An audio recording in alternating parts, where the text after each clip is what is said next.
তোমাকে নিয়ে লেখা আমার কবিতাটি তাহলে আবৃত্তি করছি। না, কিছুতেই ভালো লাগছে না আমার। সময়ে অসময়ে তোমার স্মৃতি মনকে করছে তোলপাড়। অনেকের মতো আমারও ধারণা ছিল তোমাকে নিয়ে হয়তো তুমি আবার ফিরে আসবে কোরআনের মাঠে।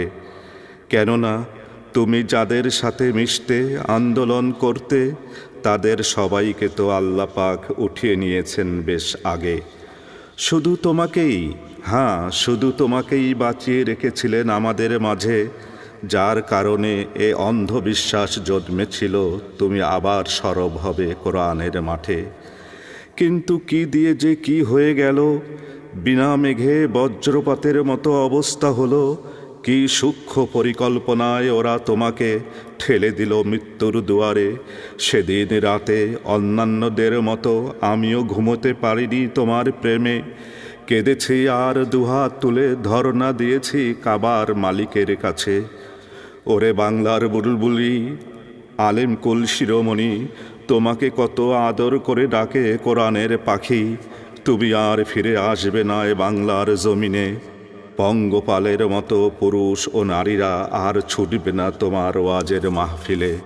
নাহমাদুহু বলে যখন কথা বলা শুরু করতে, মুহূর্তেই লক্ষ লক্ষ জনতার কণ্ঠ কোথায় যেত হারিয়ে। পিন পতন নীরবতায় তীর্থের কাকের মতো তোমার কণ্ঠ নিঃসৃত কথা সবাই যেন গিলত। মাঝে মাঝে তোমার আবেগময় কথায় আম জনতার মাঝে বইত জিহাদের জজবায়।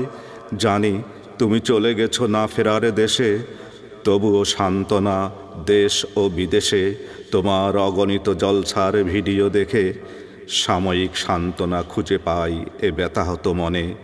মনে হয় তুমি মরণই বেঁচে আছো আমাদের মাঝে, যুগ থেকে যুগান্তরে আর কাল থেকে কালান্তরে।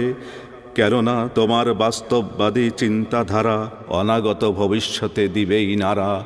তোমার স্মৃতিকে কেউ পারবে না মুছতে। খোদাই মদদ যে ছিল তোমার সাথে, তোমার তিরোধানে আমরা ভেঙে পড়িনি, হইনি আশাহত।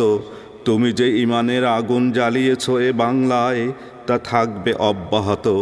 সর্বশ্রেণীর মানুষের মাঝে তুমি যে কি এক বেহেশতি ঝড় তুলেছিলে, যুগ যুগ ধরে তা বইতে থাকবে সাগরের ঢেউয়ের মতো করে। বাংলার আকাশ বাতাস নদী সাগর হয়ে তা আশ্রে পড়বে দূর থেকে দূরান্তরে। ধন্যবাদ।